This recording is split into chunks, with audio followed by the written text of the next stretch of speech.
What's going on, you guys? Welcome back to my channel. Tonight's video is going to be on my Beretta 92FS. This is actually a special edition, Operation Enduring Freedom. It's the M9 U.S. Army edition. It's got the Army seal with the eagle, the American flag, and it's a number 1 of 2,500. This is the civilian version with a 10-round mag.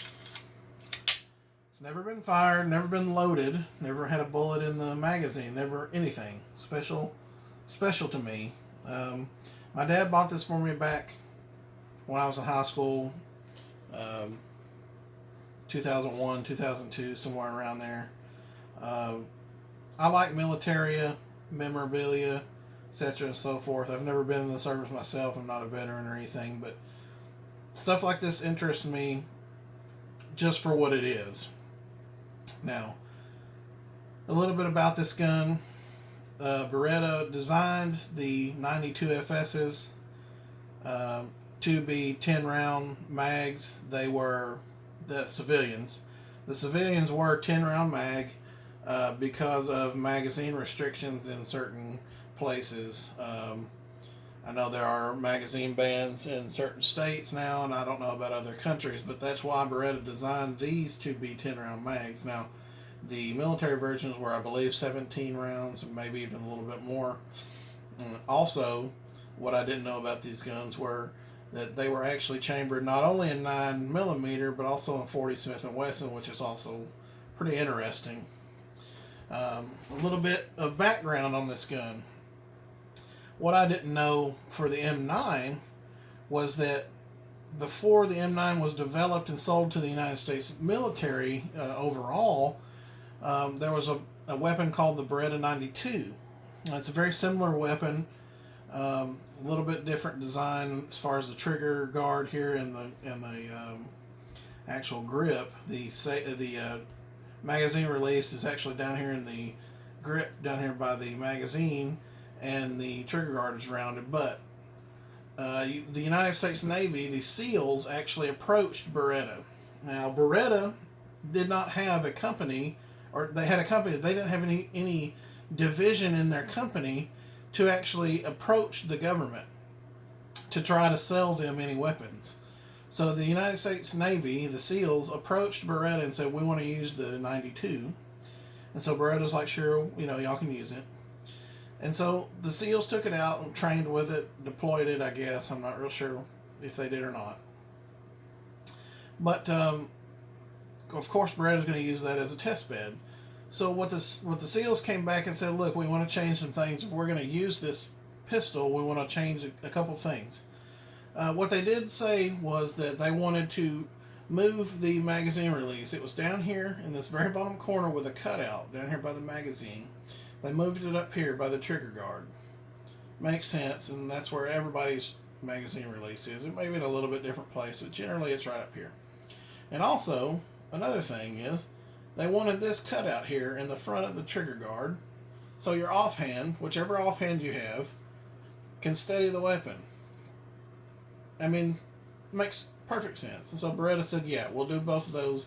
They added some finger serrations and off to the races. So Beretta decided that since they were going to try to sell this weapon to the government, they needed to internationalize their company. They were only in Italy.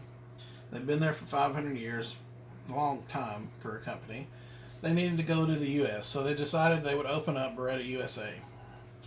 They opened up Beretta USA in the late 70s, and they're going to go after the contract for this weapon, the M9, to the United States military. And if they hadn't opened up Beretta USA, they probably wouldn't have gotten the contract. That's the consensus of the whole thing. But anyway, so they do that, and they enter into the trials with several different weapons, all different kinds of companies, including Sig Sauer with the P226. There's only two that made it through to the end, which was this one and the P226. And the story goes, and what I've seen, is that they chose the M9 because of cost. Now, I don't know how true that is. It's possibly true. I'm sure the M9 did fine um, because they accepted it, but I don't fault the government necessarily for going through cost savings because that's what the government does, and I kind of like that the government tried to save money, especially if they actually did do testing. But that's another discussion about governments not needing to spend money. Anyway, let's look at a little bit of the design of the weapon. It's a single action, double action pistol, standard.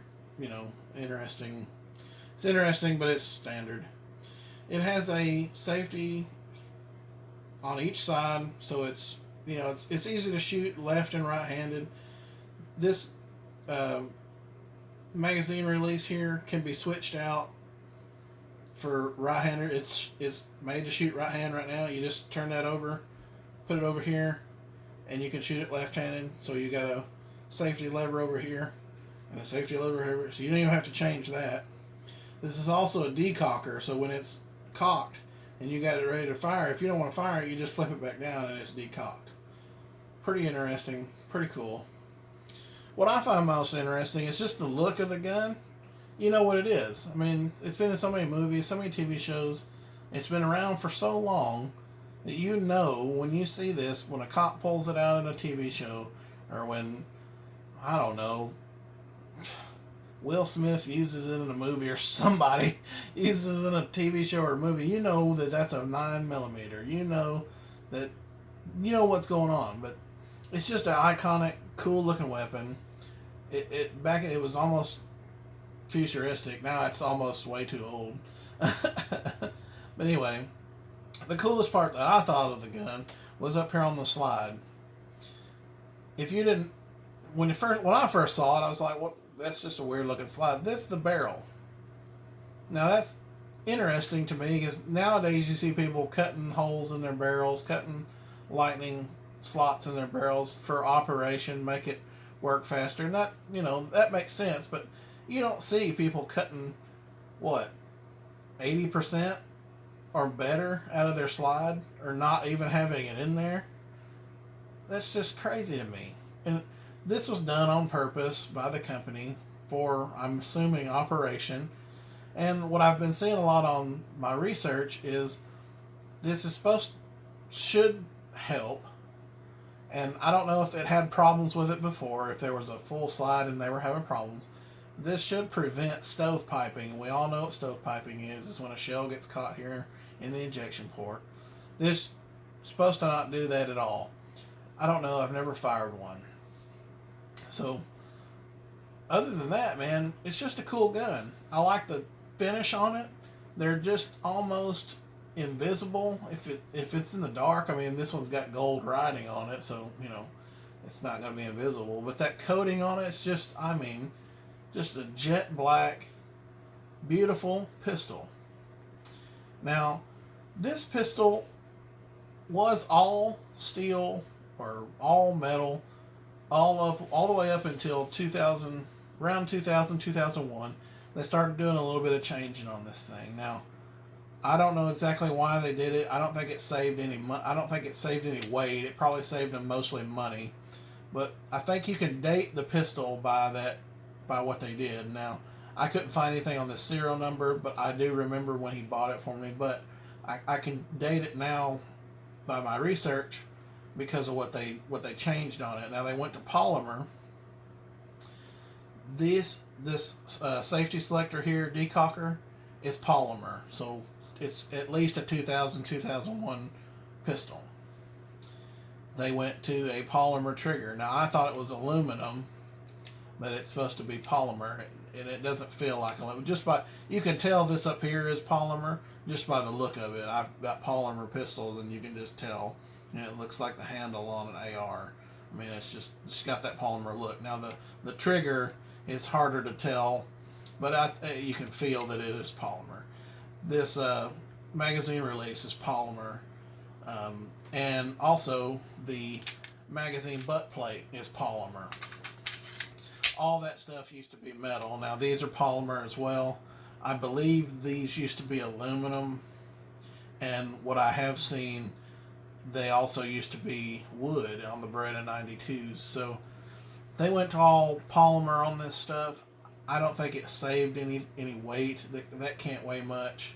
You know, this stuff can't weigh a whole lot, probably just for cost saving, and that's pretty much it. Because if this really weighed anything, they would have changed this as well, and they didn't change it. This is metal. The safety selector on this side is metal. This one's plastic. Why wouldn't you change both? I don't really know, but they didn't. But it's just a pretty cool gun, and what's cool about it to me is that it means it's this Army edition, and I've got friends that were in the military. My great-grandfather was in the U.S. Army back in World War II, and that really means a lot to me. So it's because it's a U.S. Army edition. He was wounded 3 times back in World War II, and Purple Hearts and Bronze Stars and stuff. So that stuff like that really, I know it's not World War II, but it means a lot to me, and I don't think I'll ever get rid of it, so because it's got a special place. But maybe I'll pass it on down to my kids, and they'll hold on to it one day if I ever have any. But yeah, I just thought I'd bring this video out to you since it's getting pretty close to Veterans Day, and since they don't carry this anymore, or in large numbers, they probably don't carry this anymore since they got the M17 now. But yeah, man, it's just a cool gun. And if you have a chance to grab one, I mean, maybe they'll be worth a lot of money one day. I don't really know.